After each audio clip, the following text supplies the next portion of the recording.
بہت زیادہ گفتگو کرنا، خواہ موضوع نیک ہی کیوں نہ ہو، دیوانگی ہی کی علامت ہے۔ بہت مشکل نہیں ہے زندگی کی سچائی سمجھنا۔ جس ترازو پر دوسروں کو تولتے ہیں، اس پر کبھی خود بیٹھ کر دیکھیں۔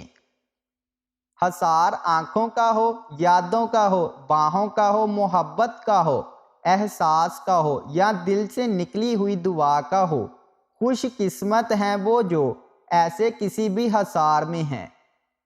کسی کا دل رکھنا اپنی جگہ، لیکن سچ پوچھیں تو اعتبار دوسری باری کا ہرگز حقدار نہیں ہوتا۔ جب محبت اور نفرت ایک ہی انسان سے ہو جائے تو اسے بھول جانا ناممکن ہو جاتا ہے۔